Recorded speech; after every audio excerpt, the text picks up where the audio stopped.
Hi, welcome back. Today we're going to be painting on a drawing that I did, and I used Blick Studio Canvas Pad. Now this has a pretty heavy tooth, so I guess I would suggest trying something that you're not hoping will turn out into a masterpiece, and just get a feel for using this. It's really been nice for the watercolor. But at any rate, this is the what I used for the painting that you're going to see start today. And I'm going to continue with the LightWish watercolors. So let's get started.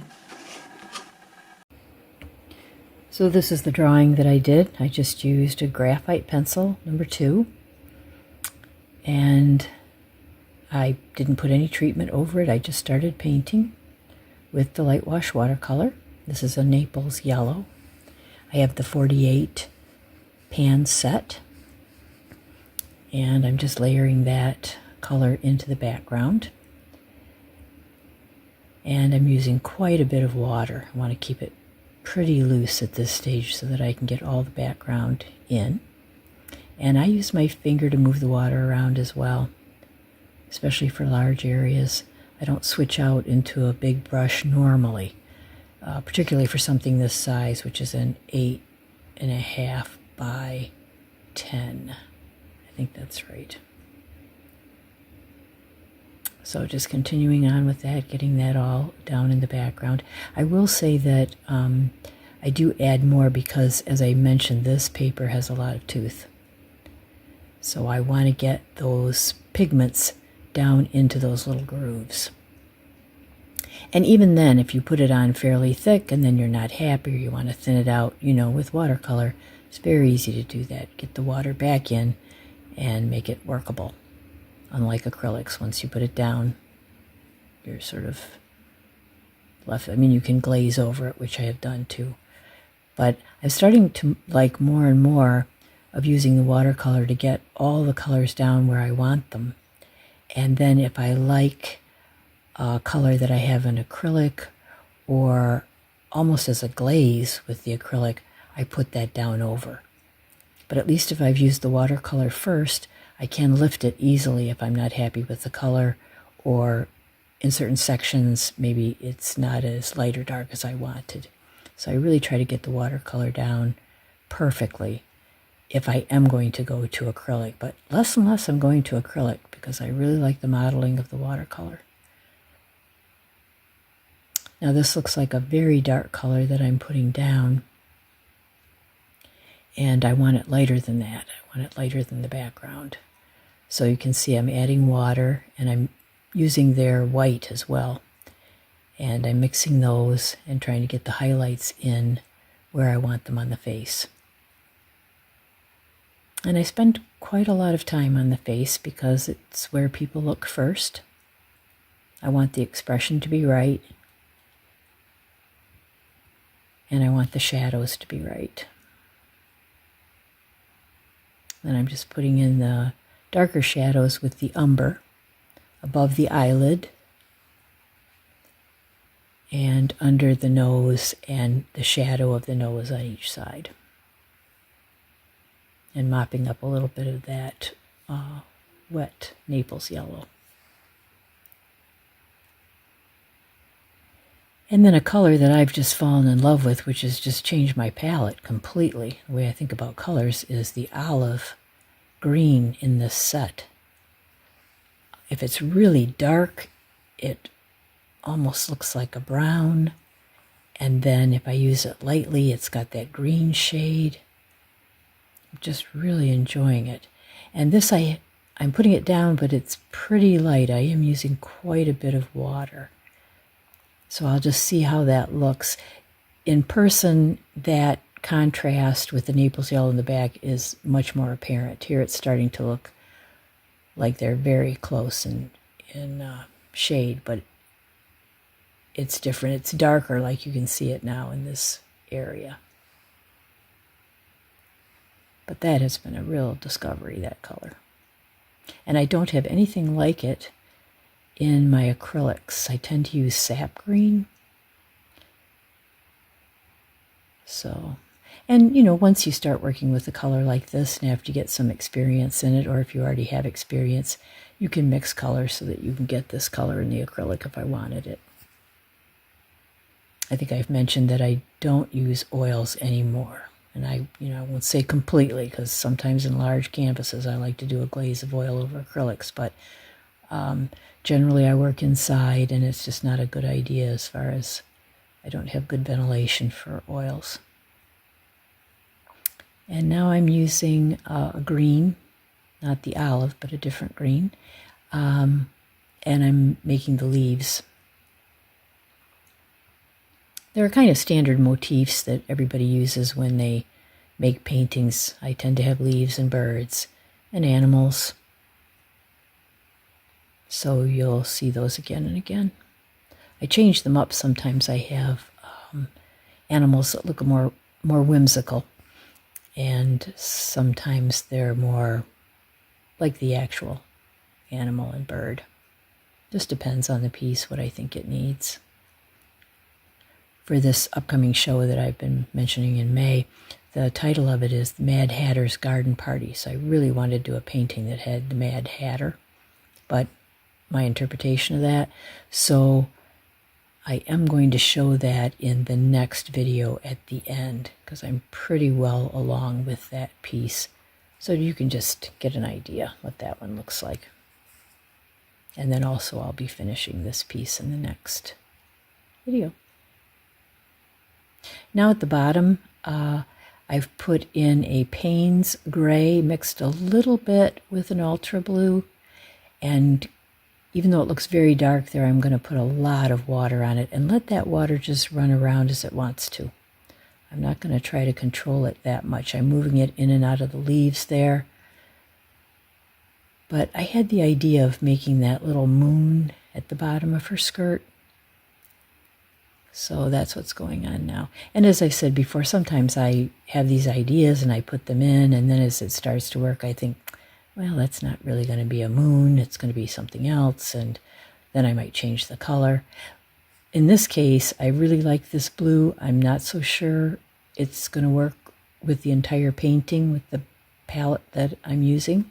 So I may go in there with a little yellow just to make that a bit greener, just so that it's a little more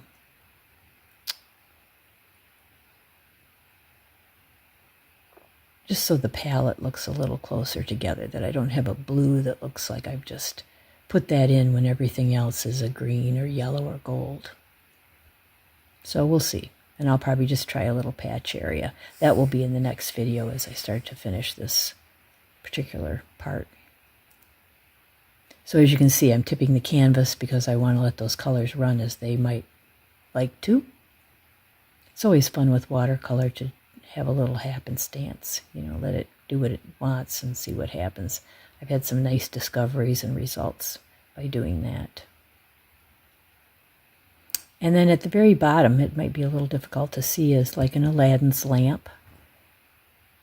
And so this figure is coming out of that lamp. I'm going to go back in and put some of that blue in the eyes. It is always good to remember that you don't want one color just in one part of the painting, because then it seems to really stand out. So as you're working, if you see another part where you think, well, that color might work, try to put it there, because it does, in the end, bring all the painting together, even if you decide, like in this case, I might put some yellow on top of this to make it green. Going back in and blotting the eyes a little bit because that blue is pretty intense. And I want to be able to get the pupils in and be able to see them. And that blue is so dark that even a black pupil isn't going to show up very well. I'm flipping it around so that I keep my hand out of the water, which if you saw me paint the first painting that I put onto YouTube, I kept putting my hand in the water because I didn't want to move the painting around as much as I normally do when I'm not filming. But I decided that I'm just going to have to move it around like I normally do, or I'm going to ruin the painting by putting my hand in it all the time. And this is a bird, the body of the bird, and I'm also using that olive green. Just in love with it. So an olive green bird, I guess that's kind of a whimsical bird. I don't know that there's a bird that I know of that's olive green. And darkening up that collar a little bit. Okay, those eyes were just too dark for me, so I'm going in with an acrylic that's a really light blue. It's not out of the jar. I've mixed it with some white and really lightening up those eyes. I just was not going to be able to put in a pupil with it the way it was.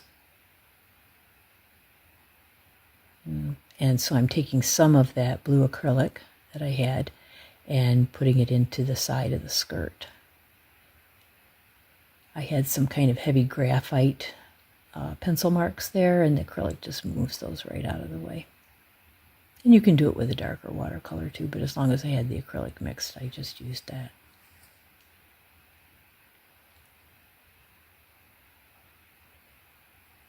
You can see the bird body maybe a little bit better now. It's kind of hard to see the head unless this is a larger scale. And this is a cat in the corner. A little bit of the cat is cut off, but I'm working the eyes of the cat right there. You can see the ears sort of sticking out at the top. And I'll have to do a lot more work on that in the second video and get that completed. I kind of left the cat till the end because I wanted to see the colors that I was going to have in the rest of the painting and then use those colors in the cat. I'm not that concerned that it's not true colors of a cat, more that it still fits in with the painting colors and the shadows are in the right place. You know, the shadows are really everything in a piece. And this is a grid sort of hat that she has on, so I'm going to give that a checkered look. Again with the olive green, you're going to hear that a lot. I don't know when I'm going to grow tired of that, but I have a feeling it's going to be a while.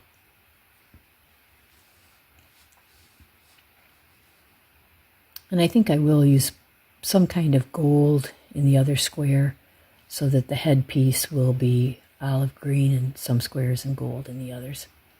And that should look nice in the painting. But as I'm looking at this now and I think about it as I go, I think that blue is going to have some yellow in it. It's just too stark against the rest of this green and gold. I thought maybe the Payne's gray would work. And I like it with the gold, but I think with the olive green, it's just going to have some yellow. But as I said, I'll try it on a little patch and see if I like it. Something down in the corner. And just continuing on with that headpiece.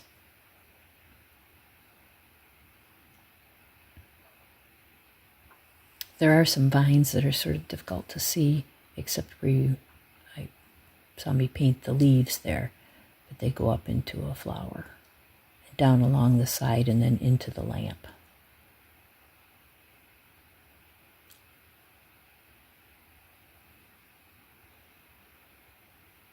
I did quite a few figures that came out of things. I had one that came out of a drawing of an old Singer sewing machine. And so the skirt of the person being lifted out of the sewing machine looked like a piece of fabric and then went into her shoulders and head, much like this piece looks, but just instead of the lamp at the bottom, it was that old machine. I think it's called a featherweight machine, those old black metal machines. I'm getting some of the leaves painted green just to get an idea of the placement of where those are going to be. And then I'm making the eyes of the cat green too, so I go back and forth with the leaves and with the cat's eyes. And depending on how dark you want various sections of the painting, you know, you have to go back to the watercolor and not use very much water.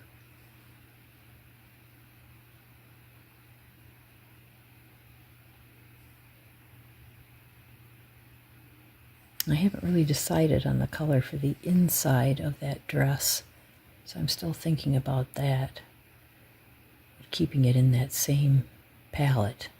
And next time I'll show the teapot that I did, the small piece, so that I could get an idea of the palette I wanted to use for this painting. And then you can see that part of it come together if that's something that you want to try. And especially if you like drawing a certain object, draw 6 of them and then use different palettes, or use the same palette and move the different colors around and see how you like one next to the other. And for me, that usually comes up with something that I think, well, this will work. So that's what happened with this one. But I will, again, show that teapot. Okay, working on the cat body there. Sorry, the camera's not over far enough so that you can see that. I'm surprised I haven't put my hand in the wet panes, but that was dry. So now I adjusted the camera here so you can see the cat a little better, but I don't know what's happened to the focus on this. It's not perfect. But the whole piece is in.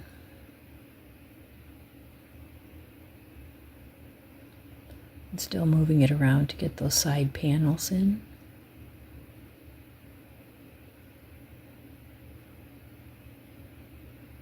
I have this part fairly speeded up because, as I said, I'm a pretty slow painter. Not just that I'm painting, but I'm always thinking about what I'm going to do next. I mean, the drawing is there. I certainly make additions sometimes to the drawings, but I do change my mind on the colors once I start to put color down. Now just trying to get that left-hand side blocked in a little bit with the Naples yellow above the bird.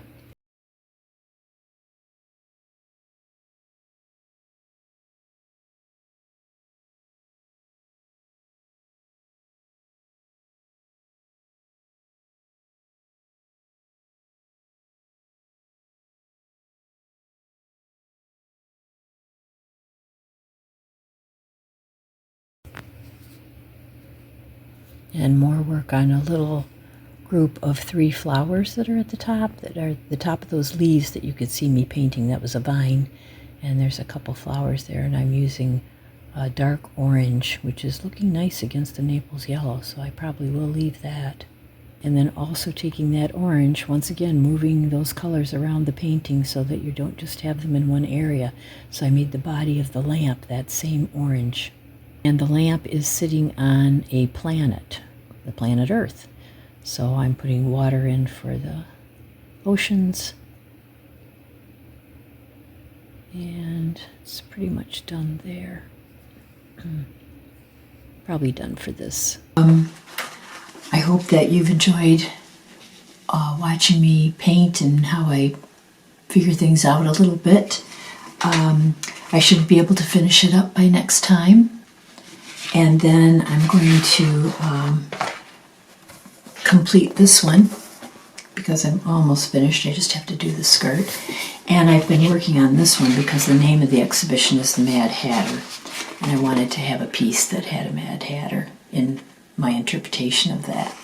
So that's what's coming up on the next video. Thanks again. Hope everybody's doing well and doing some kind of art, enjoying some creativity. We'll see you next time.